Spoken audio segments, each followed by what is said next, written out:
KPM.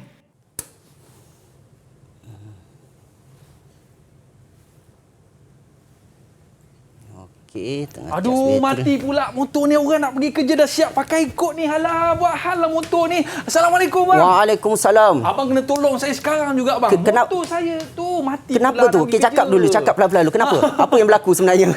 Motor saya mati tepi jalan tadi. Ya. Kemudian saya nak start, dia bunyi cek. Tapi tak nak start pula motor 2-3 kali tu. cuba pun masih tak boleh? Cek juga bunyinya. Saya rasa tu mungkin masalah bateri tu.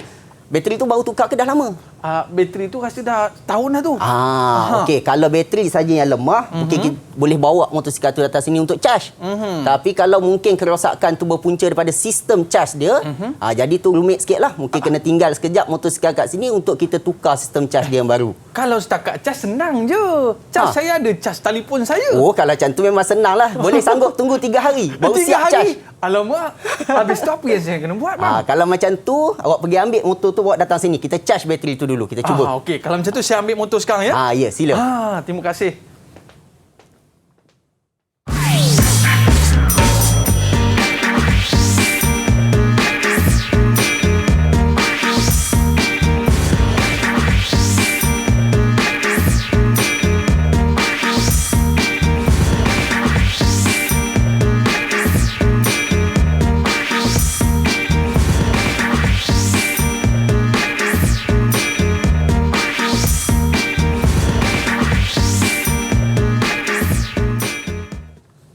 Assalamualaikum warahmatullahi wabarakatuh dan salam sejahtera diucapkan kepada seluruh penonton Didik TV KPM. Anda bersama dengan saya Aiman Sufian Azman. Pada hari ini kita dalam Sukses SPM 2021. Apa khabar murid-murid sekalian? Harapnya semua dalam keadaan baik-baik. Kalau tak ada apa nak buat, stay dekat rumah. Kalau tidak, kita kena menjaga SOP yang telah ditetapkan oleh pihak berwajib. Baik, jadi saya tengah menunggu cikgu saya. Ni bukan brother yang dekat kedai bengkel tu ke? Awak ke yang tadi bawa motor tadi tu? Memang saya lah tu. Betul. Motor saya tinggal kat luar tadi. Boleh bawa sini nanti kita baiki, kita charge. Yang ni yang Cikgu Ilyas yang nak mengajar kita hari ni? Ya, hari ni saya lah yang datang ke sini untuk mengajar slot Didik TV. La ilaha illallah, Cikgu Ilyas ke? Saya tak perasan sebab cikgu dah pakai mask tadi. Ya, betul. Kita mematuhi SOP. Ya Allah, terima kasih cikgu. Cikgu apa khabar? Ya, saya khabar baik, sehat. Alhamdulillah. Orang kata sekejap dekat bengkel, sekejap dekat sekolah, sekejap dekat bengkel kan? Ya. Jadi inilah lumrah sebagai seorang guru. Cikgu, ya, betul. Tapi masalah saya cikgu, saya malu tadi ada orang tengok lalu lalang tepi jalan saya pakai kot handsome ni, tiba-tiba motor pula mati cikgu. Biasalah tu. Ujian lah kan. Ujian. Baik cikgu, sebelum kita mulakan kelas kita pada hari ini, apa kata kita buat SOP dulu boleh cikgu? Boleh. Okey, kita mengenakan cecair pembasmi kuman. Dipersilakan cikgu. Baik. Okey, maknanya kalau nak masuk kedai cikgu pun kena kena buat SOP scan jugalah. Dan juga cek suhu dan juga scan barcode. Tadi saya terlupa cikgu. Bergegas sangat nak ke kedai cikgu tadi. Okey, baik cikgu. Jadi kita nak menjemput kawan-kawan saya untuk sama-sama kita belajar. Tak nak motor mereka pula yang jadi macam motor saya cikgu. Ya, betul. Iaitu kehabisan bateri. Okey. Jadi kita nak menjemput murid-murid kita untuk bersama dengan kita pada hari ini. Dipersilakan. Assalamualaikum. Apa khabar semua? Okey. Murid-murid kita dah bersedia dah. Di bengkel ke di rumah ni? Di rumah cikgu. Ya, okey, baik. Dan sebelum tu cikgu, kita nak berkenalan dulu dengan murid-murid kita pada hari ini. Kita nak mulakan dengan nama dia lebih kurang sama dengan saya. Nama dia Aiman Nur juga tu. Aiman. Dipersilakan Nur Aiman, boleh kenalkan diri anda? Ya. Nama saya Nur Aiman Asyik Jamidin dari Sekolah SMP Batu Muda. Okey, cita-cita nak jadi apa tu? Cita-cita saya nak jadi drifter lah. Oh yo, dahsyat tu. Cikgu Dahsyat, drifter. Baik, seterusnya kita nak bersama dengan Arif. Dipersilakan Arif. Nama saya Muhammad Arif Adham bin Ramli. Saya dari Sekolah SMK Batu Muda. Okey, bercita-cita nak jadi apa tu Arif? Jadi askar tu. Oh, nak jadi askar. Alhamdulillah, bagus. Baik. Dan seterusnya kita nak bersama dengan Haziq. Dipersilakan Haziq. Mana Haziq ada ke tu? Ada, Saya Haziq. panggil Haziq. Okey, Haziq ada. Okey, Haziq, sila Haziq. Kita tengah baca skrip tu. Silakan Haziq.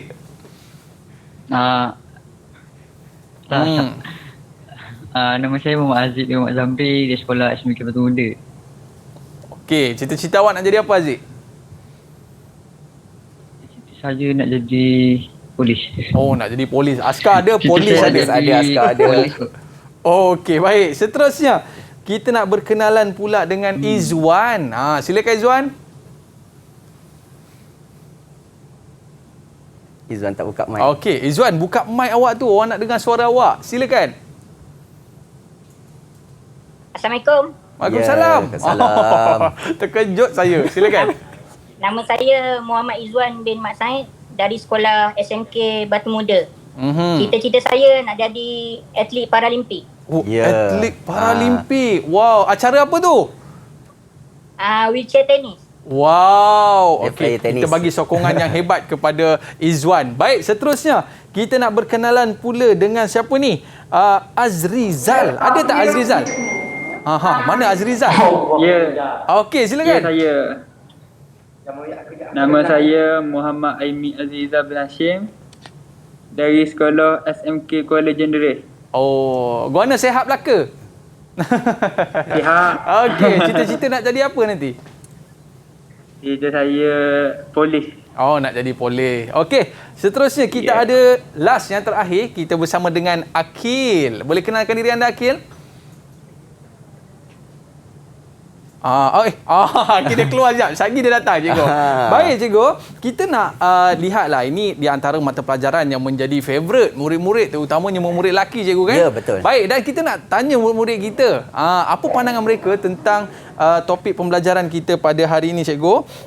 Kita nak bersama dengan Aiman. Okey, Aiman. Apa pandangan awak tentang topik kita hari ini? Awak suka tak? Saya suka. Okey, boleh cerita sikit tak apa yang anda nak pelajari pada hari ini? Dipersilakan Aiman. Saya nak pelajari cara-cara untuk tahu jenis bateri dan saya nak peka lah. Kalau tak rosak ke apa. Ya, kalau rosak Dia tak nak adalah. mengesan kerosakan tu kan. Kerosakan tu, dia nak cikgu, tahu eh? kerosakan dia tu. Kena pasti. Kenal pasti pasti. kerosakan. Kalau tidak, nanti kau hantar kedai, semua ditukarnya. Betul. Habis duit kita. Baik, kita nak tanya yang kedua, Izwan. Izwan, apa pandangan awak tentang topik kita hari ini, Izwan? Pandangan saya tentang topik pada hari ini sangat menarik kerana saya lihat penggunaan bateri pada masa kini sangat meluas. Kerana digunakan pada banyak peralatan termasuk kenderaan khasnya motosikal. Okey. Jadi saya teruja untuk mengetahui lebih lanjut berkaitan bateri ini. Oh, bagus lah Izwan ni. Cara dia cakap lancar je.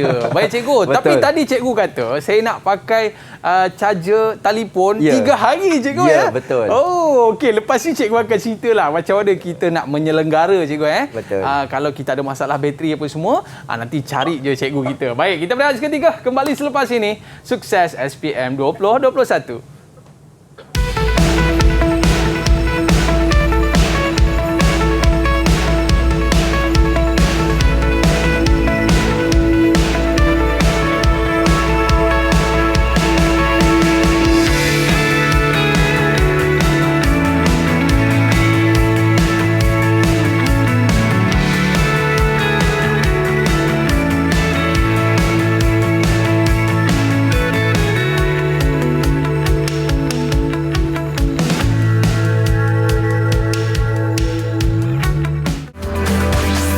Didik TV KPM.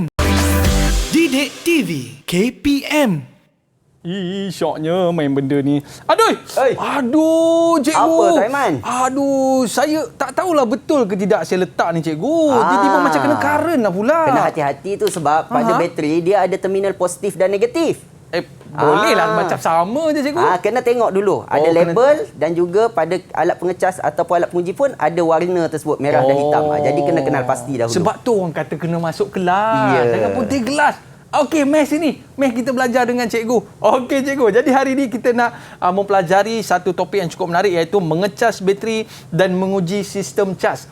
paling pakar cikgu, murid-murid kita bab cas tapi cas telefon lah. Betul, tapi hari cas ni telefon. kita nak cas ni berkaitan dengan motosikal kita ni cikgu. Ya. Jadi pada hari ni kita nak tahu apakah standard pembelajaran kita pada hari ini cikgu. Baik.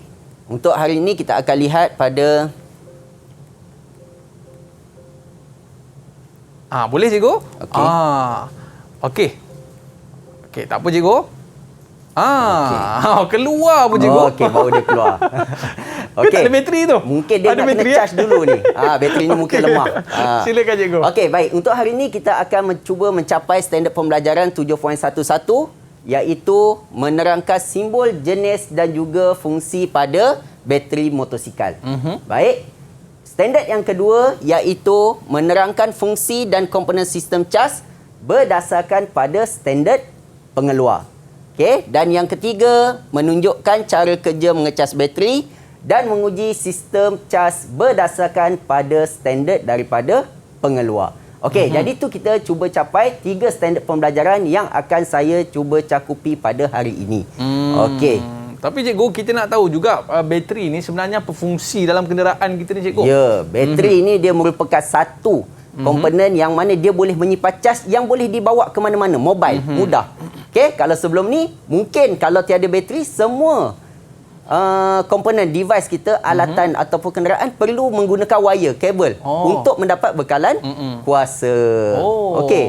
Jadi itu dia cikgu. Maknanya berkaitan dengan fungsi bateri ni mudahlah untuk kita bawa ke mana-mana, betul? Okey cikgu, seterusnya cikgu. Baik. Jadi untuk permulaan kita lihat pada fungsi bateri. Okey, fungsi bateri yang pertama iaitu macam tadi yang saya bagi tahu, ianya adalah untuk menerima dan juga menyimpan kuasa elektrik. Jadi kalau ada kuasa, okey, kita bergantung pada bateri tersebut. Yang mana mudah untuk kita bawa ke mana-mana. Sebab tu dia jadi satu alat penyimpanan yang khusus untuk kuasa. Betul lah. Macam mana kita tengok sekarang ada power bank, betul? Maksudnya kuasa tu kita boleh bawa ke mana-mana sahaja. Okey, baik. Yang kedua, bateri ni juga dia akan membekalkan balik. Bila dia dah ada simpanan kuasa, jadi bekalan ini dia nak salurkan ke mana? Ia boleh gunakan pada mana-mana sistem yang hendak digunakan. Terutamanya pada motosikal, ia akan menggunakan secara khususnya pada bahagian sistem penghidup. Yang mana motor penghidup ni dia bergantung pada kuasa bateri untuk menghidupkan motosikal ataupun kita panggil sebagai electric starter. Okey. Jadi mana motor yang menggunakan electric starter ni, jadi dia bergantung pada kuasa bateri. Itu yang tadi kalau kita lihat pada awal tadi, ada seorang sahabat saya tu mana motor dia tak hidup tadi kan. Jadi Saya letak kat luar cikgu. Okey. Sekejap lagi lah kita bawa. Jadi sebab pada itulah bekalan kuasa atau bateri dia telah kehabisan. Jadi dia perlu dicas semulalah. Okey. Itu fungsi bateri cikgu. Ya, itu yang fungsi yang kedua. Manakala fungsi yang ketiga iaitu bateri ini dapat menstabilkan voltan pada seluruh sistem elektrik. Okey, yang mana kalau kita lihat banyak komponen yang terdapat pada motosikal ni menggunakan kuasa elektrik macam saya cakap tadi, dan sistem elektrik lah. Contohnya lampu isyarat belok, lampu signal. Okey, kemudian horn. Kita gunakan pada kuasa bateri. Okey, kemudian lampu-lampu yang ada pada panel meter juga kita gunakan pada kuasa bateri. Jadi contoh sekiranya berlaku pintasan ni kita short lah, macam short circuit kan. Jadi dia akan berlaku perubahan voltan dalam litar tersebut. Jadi bila ada bateri ni dia menyebabkan voltan tu jadi stabil. Contoh kalau kita kata bateri tersebut 12 volt, dia hanya membekalkan voltan 12 volt. Contohnya ada berlaku litar pintas pun dia masih kekal sama. Jadi dia tak terencat lah. Okey, macam mana kalau kita kaitkan dengan sistem elektrik rumah kan? Yang mana kalau berlaku short circuit, contohnya kilat kan, panas kilat mana, mungkin ada device kita yang boleh rosak. Betul, tapi bila ada bateri, dia akan memasuki pada bateri dulu, manakala bateri yang akan bekalan kepada komponen-komponen yang lain. Jadi dia ada sebagai satu penapis lah bateri ni, supaya dia dapat mengawal komponen-komponen daripada rosak akibat daripada voltan yang terlalu tinggi. Okey. Dekat kedai cikgu ni ada jual bateri-bateri sebab motor saya ni cikgu, dia tak boleh pakai bateri murah. Ya. Dia kena pakai bateri yang mahal. Jadi itu yang saya nak tanya cikgu ni. Bateri ni ada macam-macam jenis ke cikgu? Ya Allah, banyak jenis. Okey. Setakat ni kita ada 4 jenis bateri. Okey, yang biasa kita gunakan pada motosikal ada 4 jenis bateri. Yang pertama, bateri jenis sel kering. Okey, bateri jenis sel kering ni iaitu yang mana kalau kita lihat pada dalam kehidupan seharian kita, bateri yang kita guna pada gadget, bateri biasalah yang bulat yang kita beli untuk alat permainan apa semua tu adalah bateri yang biasa, sel kering. Okey, walaupun dia kering, bukan sebenarnya dia betul-betul kering. Okey, yang mana sebenarnya dia dalam keadaan kadar kelembapan. Dia masih ada kelembapan. Yang mana kelembapan inilah yang akan menghasilkan cas untuk pengeluaran arus elektrik tersebut. Okey, jadi sel kering, sel kering ni pada bateri motosikal ni mudah untuk kita kenali, kita lihat pada bahagian luaran bateri tersebut. Biasanya bateri sel kering ni dia berwarna hitam.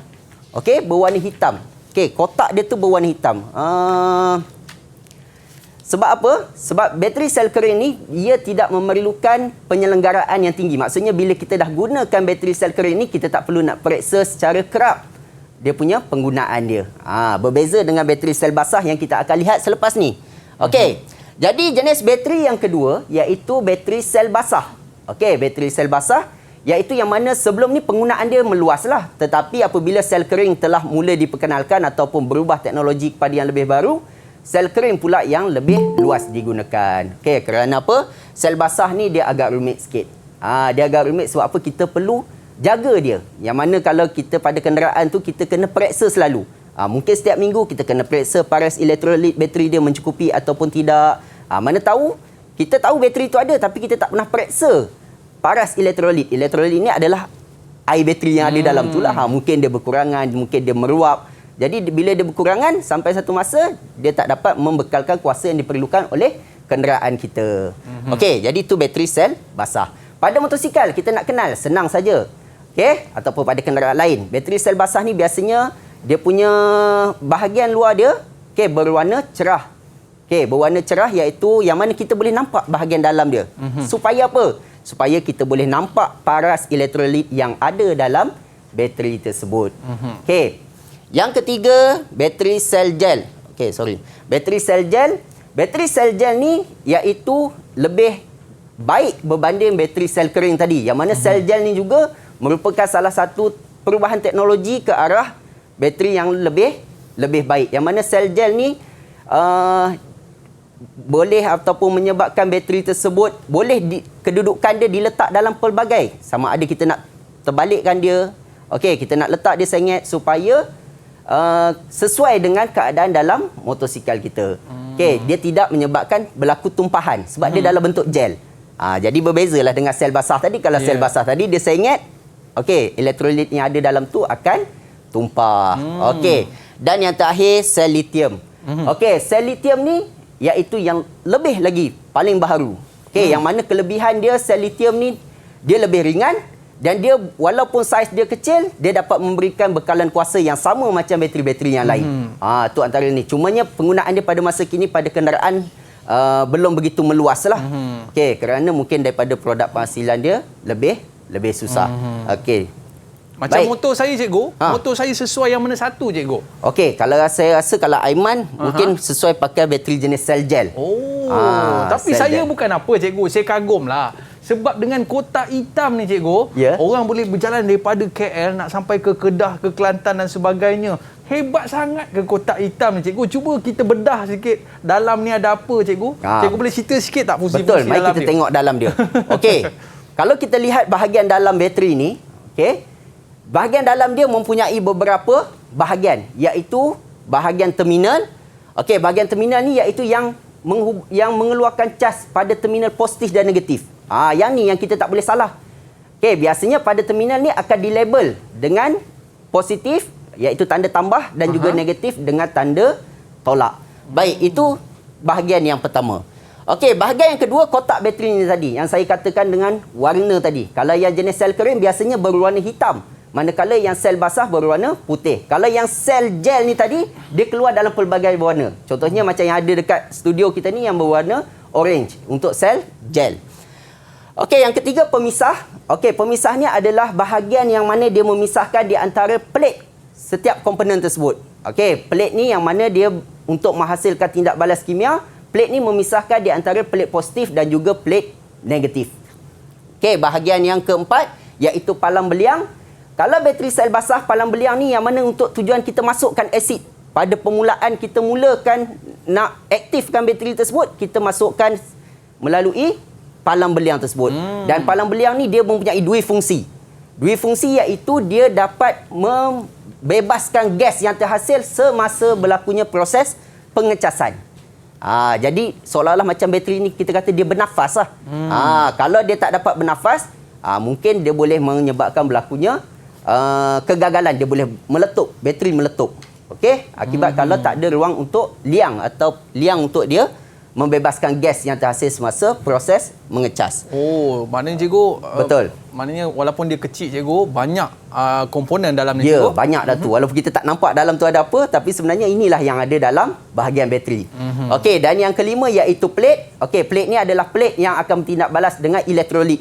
Yang menghasilkan proses kimia bagi penghasilan ion positif dan ion negatif tu, itulah yang terhasil pada plate. Dan biasanya plate ni daripada plumbum lah. Okey, plate positif dan plate negatif ni daripada plumbum.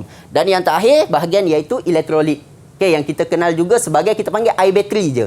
Okey, bila dia dah campur dengan asid, okey, kita panggil dia, istilah dia sebagai air bateri. Okey. Baik. Baik cikgu, ini maknanya dalam ni ada macam-macam rupanya. Betul. Tapi saya ada masalah cikgu. Bila saya belajar subjek ni cikgu, saya paling lemah dekat simbol lah cikgu. Aduh. Jadi cikgu boleh cerita sikit bahawa simbol ni nak bagi senang. Simbol ni itulah. Bila berkenaan dengan elektrik ni, dia bermain dengan lita. Betul? Ada lita pendawaian. Kan? Jadi kita tak boleh nak terjemahkan lita tersebut suka-suka hati. Mesti berdasarkan kepada lita dan juga simbol yang telah ditetapkan. Kalau salah simbol, salahlah sambungan komponen tersebut. Baik, jadi kita kenal dulu simbol tersebut. Iaitu yang pertama, simbol bagi fuse. Okey, pelajar boleh tengok simbol bagi fuse. Okey. Yang kedua, simbol bagi pembumi. Okey, yang mana kalau kita tengok simbol pembumi. Yang ketiga, simbol bagi wayar. Mudah saja, satu garisan saja simbol bagi wayar. Okey. Yang utama sekali, simbol bateri. Yang ni yang pelajar kena kenal pastilah. Okey, simbol bateri. Ada terminal positif dan juga terminal negatif. Baik, mungkin pelajar dia tak dapat nak kenal pasti simbol ni. Kalau tak ada tanda ataupun simbol tambah dan tolak pada simbol tersebut. Tapi kaedah dia macam mana? Pelajar boleh tengok garisan yang terdapat pada simbol tersebut. Kalau garisan tersebut panjang, itu menunjukkan terminal positif. Kalau yang pendek, itu menunjukkan terminal negatif. Jadi walaupun tak ada simbol tambah dan tolak tu, sebenarnya pelajar boleh kenal berdasarkan pada garisan yang telah diletakkan pada simbol tersebut. Okey. Baik, kemudian gegelung. Okey, simbol yang kelima iaitu gegelung. Mudah. Okey, kita tengok gegelung. Simbol keenam, wayar bersambung, dan juga simbol yang terakhir, wayar yang tidak bersambung. Baik. Jadi wayar tidak bersambung ni kita boleh lihatlah dia punya kedudukan dia. Okey, tidak bersambung dengan wayar yang lain. Baik, seterusnya kita lihat pula kepada komponen sistem cas. Tadi tu kita lihat pada bahagian bateri. Okey, kita lihat tadi tu pada bahagian bateri. Yang mana pada bahagian bateri pun kita lihat dah ada macam-macam dah. Okey, bahagian. Pada komponen sistem cas ni, fungsi dia untuk apa? Yang mana kita kata untuk cas sesebuah bateri tersebut adalah bergantung kepada sistem cas ni tadi. Okey, senang cakap, charger. Okey, kalau kamu semua kenal pasti, charger yang kita guna untuk cas handphone, cas alat-alat elektronik yang ada dekat rumah, semua tu kita panggil sebagai alat pengecas. Itu yang kita panggil sebagai alat pengecas. Itu juga alat pengecas tersebut dipasang pada motosikal. Kenapa dia pasang pada motosikal? Takkanlah bateri yang ada pada motosikal kita nak kena sambung pada plug yang ada kat rumah pula nak charge. Jadi dia pasang pada motosikal supaya dengan tenaga yang terhasil pada motosikal tersebut, secara automatik dia dapat mengecas bateri. Jadi motosikal ataupun kenderaan ni dapat bergerak ke mana-mana tanpa perlu bergantung pada charger luar. Jadi dia bergantung pada charger yang memang ada pada motosikal tersebut. Macam ni kita nak charge macam mana cikgu? Ya. Mana mesinnya? Yang warna merah yang besar ni adalah alat pengecas. Besar. Jadi tu saya kata kalau yang Aiman punya nak charge pakai handphone punya, mungkin makan masa 3 hari. dengan nilai 0.5A tu, bateri ni dia dapat bekalkan nilai yang lebih besar, nilai arus lebih besar. Kalau Jadi cas bateri tadi tu pun lebih boleh cepat. letak dalam poket je. Ya, Yang betul. ni tak boleh letak dalam poket lah. Okey. Betul. Ini sistem cas yang ada pada mesin ni lah cikgu kan? Ya, betul. Baik. Yang ni komponen sistem cas ni, okey, hampir sama dengan yang ada pada mesin ni. Tetapi komponen ini yang telah dilengkapkan pada sesebuah motosikal. Okey. Mana? Okey, dia lengkapkan pada sesebuah motosikal. Inilah komponen yang ada. Iaitu yang pertama kita lihat ada stator ataupun kita panggil sebagai magnet. Pada motosikal ada magnet, yang mana magnet inilah yang akan menghasilkan arus elektrik berdasarkan kepada aruhan pada yang berlaku pada gegelung pengecas tersebut. Jadi bila berlakunya aruhan tersebut, dia menghasilkan arus elektrik, barulah dia akan hantar ke komponen yang kedua, iaitu unit penerus. Unit penerus. Okey, unit penerus. Sekarang ni dah canggih unit penerus, dia dah combinekan. Dulu kita ada dua komponen, iaitu regulator dan juga unit penerus ataupun kita panggil sebagai rectifier. Jadi komponen ni sebenarnya dia convertkan daripada arus ulang alik pergi kepada arus terus. AU ke AT. Ataupun AC kepada DC. Okey, AC kepada DC ni istilah bahasa Inggeris lah kan. Okey, baik. Dan seterusnya, bila bateri tersebut dah bersedia untuk menerima arus terus, barulah unit penerus ni akan hantar arus tersebut kepada bateri untuk dicas. Jadi kita tak boleh cas bateri dengan arus ulang alik terus yang terhasil daripada stator ni tadi. Dia mesti convert ataupun tukarkan arus tersebut kepada arus ulang alik, barulah boleh cas kepada bateri. Kalau dia direct charge, bateri tersebut tak akan bertahan lama. Okey. Jadi tu pentingnya komponen sistem cas ni. Jadi ada 3 komponen utama, iaitu gegelung pengecas, iaitu stator tadi, unit penerus dan juga bateri. Okey. Jadi inilah simbol bateri tadi. Okey. Jadi ada 3 komponen yang utama. Dan yang ni komponen sistem cas yang memang ada pada motor cikgu. Ya, memang ada pada motosikal. Okey. Memang ada. Tapi biasanya cikgu, apa jenis bentuk-bentuk soalan yang akan keluar di dalam exam SPM nanti cikgu? Lepas ni boleh cikgu cerita tak? Jadi soalan-soalan tu kita nak bagi pelajar tahu juga. Selepas ni boleh cikgu? Boleh. Okey, baik. Murid-murid mesti nak tahu. Bukan soalan bocor cikgu ya? Bukan. Ini soalan. Apakah bentuk soalan? Ya, bentuk soalan. yang Supaya akan pelajar cikgu tu cerita mudah. selepas ni. Bila dia ada ujian lepas ni, dia dah dapat sedikit pengetahuan berdasar bentuk soalan tersebut. Okey, bukan setakat pandai bawa motor tau. Pandai jawab exam menservis motosikal. Kembali selepas ini, sukses SPM 2021. Didik TV KPM. Didik TV KPM. Ini jawapannya A ni. Dah bocor dah. Tak pastilah cikgu. Ya. Saya confuse sikit sebab saya kalau dalam bengkel memang cukup kacang lah. Suruh tukar apa pun boleh. Tapi bila jawab exam, aduh, saya jadi pening kepala lah cikgu dengan kertas-kertas ni. Tapi mungkin cikgu boleh ajar kepada kita semua. Mungkin ada tips macam mana senang ataupun mudah untuk kita jawab soalan PSA. Tapi sebelum tu cikgu, dalam mata pelajaran menservis motosikal cikgu, ada berapa kertas sebenarnya cikgu? Baik, untuk kertas MPV menservis motosikal ni, okey, kita terbahagi kepada 2 kertas sebenarnya. Tapi satu kertas tu sebenarnya kita gunakan untuk peperiksaan amali, pentaksiran amali. Yang mana tadi dia tak menjawab untuk SPM lah. Okey, tapi yang kertas yang saya akan tunjukkan pada hari ini tu adalah kertas 1. Okey, kertas 1 untuk peperiksaan SPM. Baik. Jadi di sini saya akan tunjukkan kepada pelajar semua, okey, yang mana kaedah-kaedah untuk menjawab soalan bagi bahagian A dahululah. Okey, bagi bahagian A. Baik, di sini saya nak minta pelajar yang ada bersama kita, okey, iaitu Aiman, okey, untuk bantu saya dan cuba untuk beri jawapan bagi soalan nombor 1 ini. Okey, boleh cuba Aiman? Okey Aiman. Hidup Aiman. Aiman kan? Okey, Mana silakan. Aiman? Ya, saya. Okey, silakan. Boleh baca soalan? Soalan Nampak tak? nampak lah. Okey, kita paparkan di skrin. Boleh tengok? Okey, nampak? Okey, silakan Aiman. Okey. Kalau tak nampak tak apa. Saya tolong bacakan. Okey, ada. Bagi menjaga Aiman nama juga baik baca. Aiman. Ya, betul. Saya tolong bacakan. Okey. Jadual 1 menunjukkan bahagian binaan yang terdapat pada bateri motosikal. Okey. Bahagian binaan terminal, plat elektrolit pemisah. Okey. Pilih dan tuliskan padanan bagi bahagian binaan dengan fungsi yang betul pada ruang jawapan. Yang pertama, fungsi bertindak balas dengan elektrolit. Ya, agak-agak Aiman teka mana tu? Mana jawapan yang sesuai untuk fungsi yang pertama tu? Saya tahulah. Tak jawab lagi. Jawab dulu. Jawapannya plate. Oh, pelik. Betul Okey, ke, cikgu? pelik. Bertindak balas dengan elektrolit. Okey? Ya, betul? Yes. Ya. Okey. Yang Yang kedua, kedua, mengalirkan arus elektrik pada komponen tertentu. Apa bahan binaan itu? Bahagian binaan apa? Saya rasa terminal. okey, dia mengalirkan arus elektrik pada komponen. Okey, betul. Yang mana dia akan memindahkan kuasa daripada bateri tersebut pergi ke komponen. Dia akan keluar melalui terminal tadi, positif dan negatif.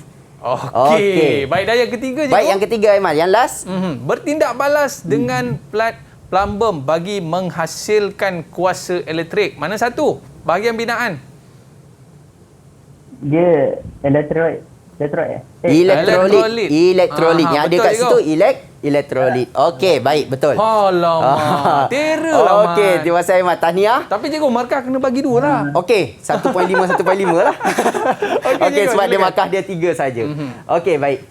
Jadi soalan ni adalah soalan berbentuk mengisi ruang kosong dengan jawapan yang telah disediakan di bahagian atas. Okey, jawapan yang telah disediakan, pelajar hanya pilih saja jawapan di atas dan juga isi pada ruang jawapan yang disediakan. Okey, baik.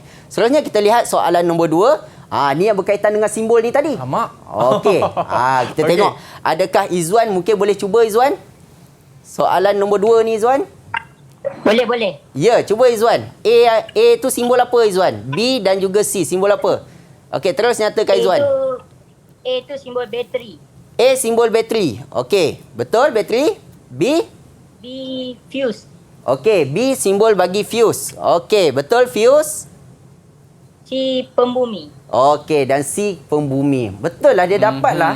Okey, dia dapatlah mengenal pasti simbol tadi tu. Okey, baik. Terima kasih Izwan. Berapa markah, cikgu? 3 markah. juga. Okey. Baik. Jadi kita berhenti kejap untuk soalan. Kita sambung balik kita untuk mengenal alat-alat yang ada dalam kerja pengujian bateri dan juga sistem cas ni. Okey, cikgu. Baik, jadi alat-alat menguji tu yang mana saya ada bawa, saya paparkan dekat sini.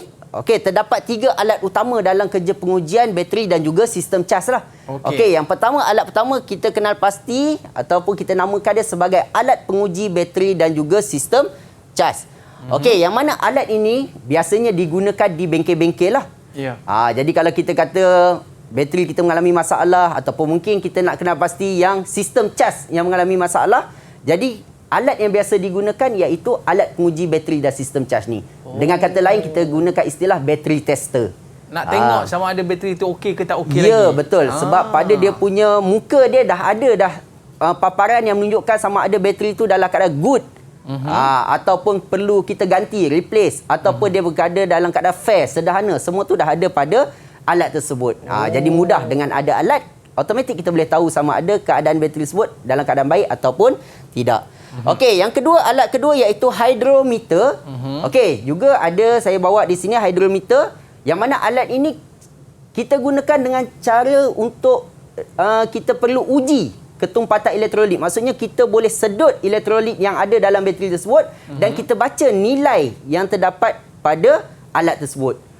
Kalau nilai dia rendah, menunjukkan bahawa kadar ketumpatan elektrolit tersebut dah semakin berkurangan. Tapi kalau nilai dia tinggi, menunjukkan kuasa yang ada pada bateri tersebut masih dalam keadaan baik. Okey, itu semua kita boleh lihat nanti pada satu jadual yang saya akan paparkan selepas ni lah. Alat yang ketiga iaitu meter pelbagai. Meter pelbagai ni semua dah biasa tengok lah kan. Yang mana ianya pelbagai fungsi. Boleh uji voltan, rintangan, arus. Tapi pada bateri ianya lebih sesuai untuk menguji voltan. Yang mana kita boleh uji volt bateri tersebut. Berapa volt? Okey, 2.5 volt, 12 volt. Jadi kita boleh uji dengan menggunakan meter pelbagai. Baik, ni 3 alat yang biasa kita gunakan dalam pengujian bateri dan sistem cas. Baik, jadi ini adalah contoh jadual kebolehgunaan bateri yang mana berdasarkan alat-alat ini tadi, 3 alat ni tadi, ada nilai bacaan yang menunjukkan bateri ni dalam keadaan baik, sederhana ataupun dalam keadaan lemah.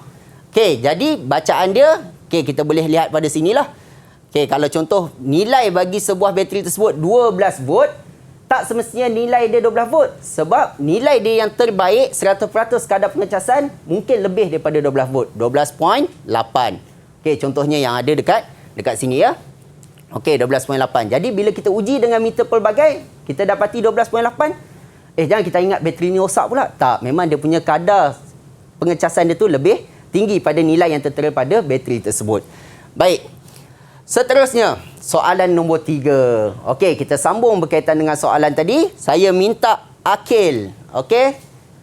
Akil, boleh tolong saya selesaikan soalan nombor 3 ni, Akil? Boleh aku. Ya. Okey. Okey, dia menunjukkan kaedah mengecas bateri, Akil. Okey, kaedah mengecas bateri.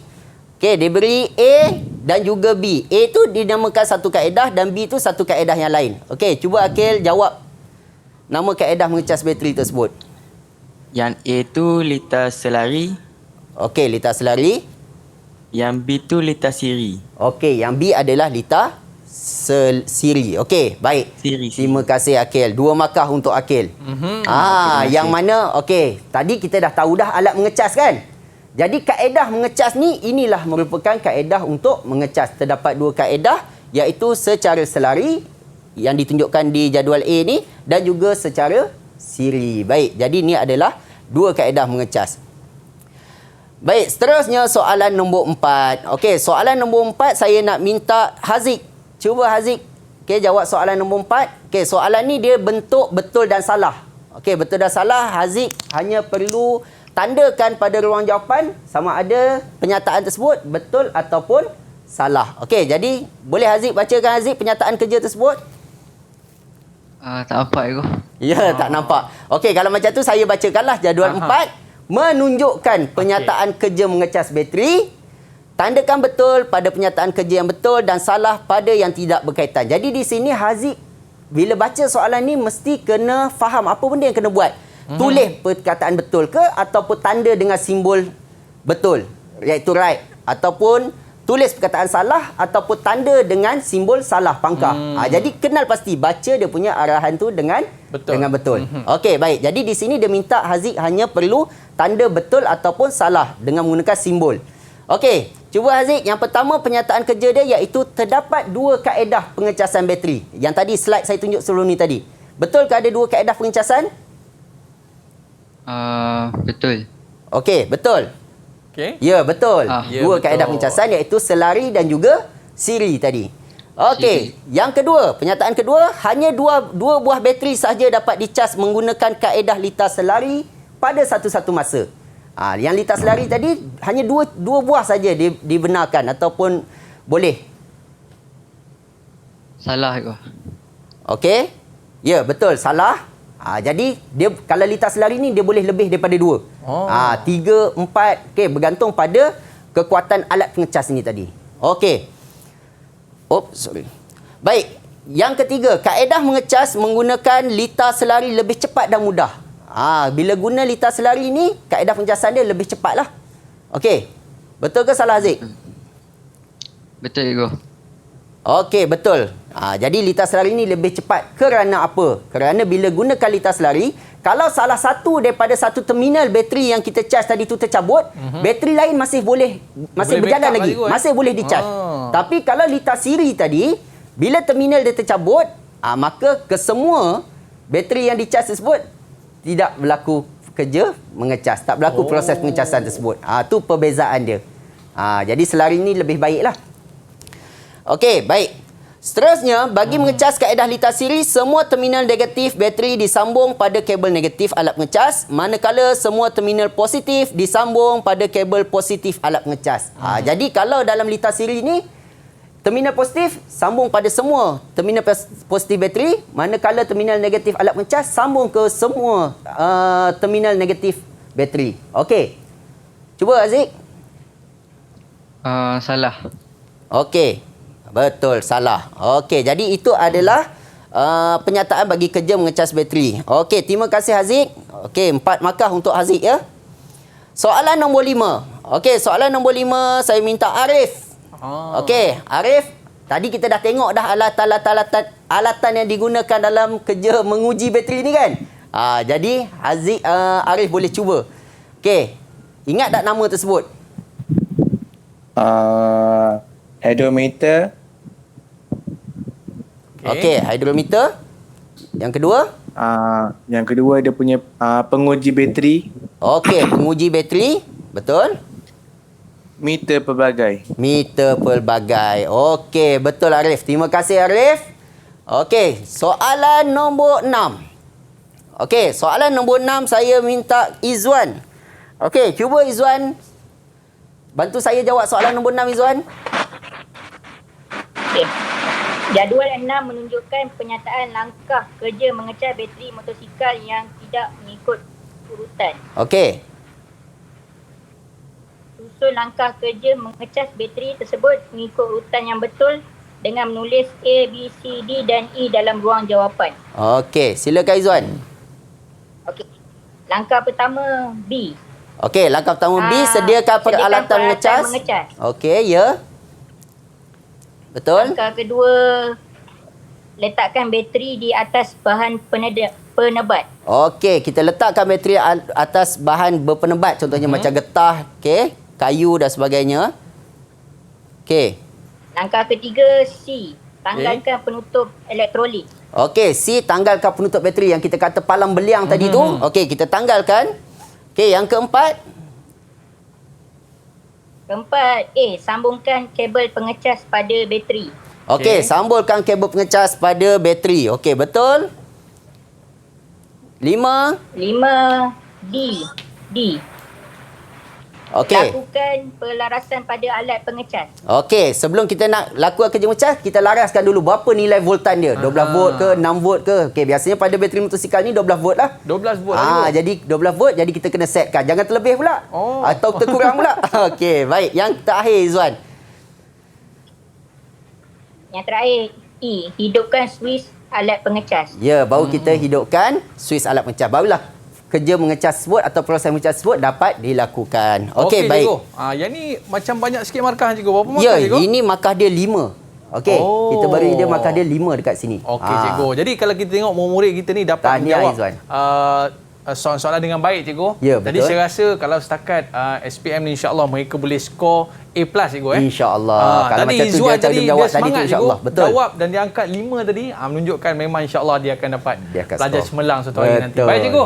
Selepas ni kita nak tengok lagi beberapa bentuk soalan yang mungkin bakal keluar dalam peperiksaan. Dan kalau saya tengok cikgu, ada juga soalan melibatkan kira-kira. Ya, ada. Soalan tersebut terletak pada bahagian B, soalan pengiraan. Okey. Kita bicarakan selepas ini, boleh cikgu? Ya, boleh. Murid-murid mesti nak tahu kan apa soalan yang akan keluar dalam bentuk kira-kira ni. Selepas ni kita berehat seketika. Sukses SPM 2021. Okey.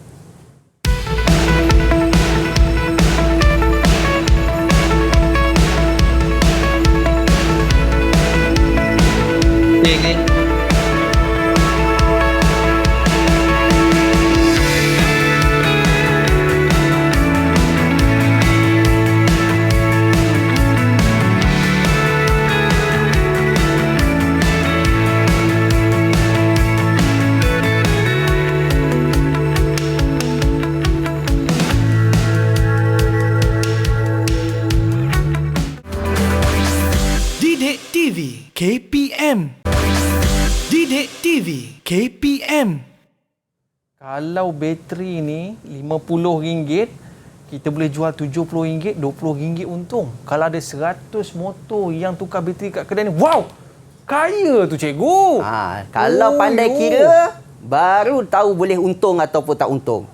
Kalau salah kira, silap-silap kita jadi rugi. Saya nak buka cawangan cikgu punya kedai motor boleh? Boleh, nanti hantar proposal. Tapi kena pandai kira-kira dulu. Betul, mesti kena tahu kira. Salah kira, silap-silap kita yang rugi. Ada ke cikgu soalan tentang kira-kira cikgu? Ada. Biasanya pada bahagian B, soalan menservis motosikal ni, kita masukkan soalan pengiraan kos. Yang mana dia terletak di bawah tajuk keusahawanan. Macam mana soalannya tu cikgu? Okey, jadi mari kita lihat soalan bahagian B, soalan pertama. Okey, di sini saya minta pelajar Aimi. Okey? Aimi, mungkin Aimi boleh bersedia dengan jawapan yang telah dia kira sebelum ni? Okey. Ya. Tak nampak Ego. Tak nampak? Okey, Aimi. Silakan. Okey, boleh ke nak saya bacakan? Okey. Kalau cikgu baca. Okey, baik Aimi. Saya tolong bacakan cikgu? Boleh? Boleh. Okey, anda telah menservis sistem cas sebuah motosikal. Kos alat ganti yang terlibat ditunjukkan pada jadual 8. Yang pertama, bateri 12V kosnya adalah RM56. Yang kedua, gegelung cas kosnya adalah RM42. Yang ketiga, penerus kosnya adalah RM18. Berdasarkan jadual 8, hitung kos alat ganti. Baik, jadi kat situ kita tahu berapa kos yang kita keluarkan untuk kita lakukan kerja menservis bateri tersebut. Baik, jadi Aimi, boleh Aimi kirakan berapa Aimi dapat untuk kos alat ganti bagi 3 alat ganti yang dinyatakan dalam jadual? Kos alat ganti Ya. 56 Okey. tambah 42 Ya. tambah 18. Okey. Jawapan dia 116. Okey, baik. Jadi kos alat ganti yang Aimi kira iaitu bagi bateri RM56 tambah dengan gegelung cas RM42 dan tambah dengan penerus RM18, Aimi dapat 116. Okey, jadi tu dinamakan sebagai kos alat ganti ataupun kos bahan dalam pengiraan kos operasi nanti. Baik. Itu baru barang cikgu Itu baru barang. Okey, jadi ada 2 lagi kos lain iaitu kos upah dan kos overhead yang akan kita kira selepas ni. Okey, Aimi. Baik, berdasarkan pada formula yang telah saya beri, boleh tak Aimi kirakan kos operasi Aimi? Jadi kos bahan tadi iaitu alat ganti tadi Aimi dah dapat dah 116. Okey, Aimi tambahkan dengan kos upah dan juga kos overhead. Berapa jumlah yang Aimi dapat? Cuba. 116 tambah 35 tambah 5, jawapan dia RM156. Baik, kita tengok jawapan dia 116 tambah dengan 35 tambah dengan 5, Aimi dapat RM156. Okey, betul Aimi. Okey, kalau macam ni bolehlah buka kedai. Baru ada dia untung. tahu dah kos dia berapa. Okey, baik. Baik, soalan bahagian B. Okey, tapi soalan B. Okey, sekiranya keuntungan yang dikehendaki adalah 20%. Okey, boleh tak Aimi kirakan keuntungan 20% jika dia kehendaki sebanyak 20% daripada kos operasi. Baik, jadi Aimi kira keuntungan dulu, nanti tetapkan berapa harga yang perlu dikenakan kepada pelanggan. Okey, cuba Aimi. Keuntungan. Ya, kira keuntungan dulu, nanti baru Aimi tambahkan dengan kos operasi balik untuk dapat berapa harga yang kita perlu kenakan pada pelanggan. Okey, kira keuntungan dulu 20%. 20% darab 156, jawapan dia RM31.2. Okey, baik. Jadi yang Aimi kira ni adalah keuntungan yang Aimi akan perolehi sebanyak RM31.20. Baik, sekarang ni Aimi kirakan pula berapa harga yang Aimi nak kenakan kepada pelanggan selepas ditambah dengan keuntungan tersebut. 156 tambah RM31.20, jawapan dia RM187.2. Okey. Jadi Aimi dah campur dengan RM31.20, dapat jumlah RM187.20. Itulah yang Aimi kenakan kepada pelanggan Aimi. Okey, termasuk dengan keuntungan. Okey, terima kasih Aimi. Baik, untuk soalan C saya akan bantu kamu jawab, iaitu cadangkan 2 langkah keselamatan sebelum melakukan kerja mengecas bateri.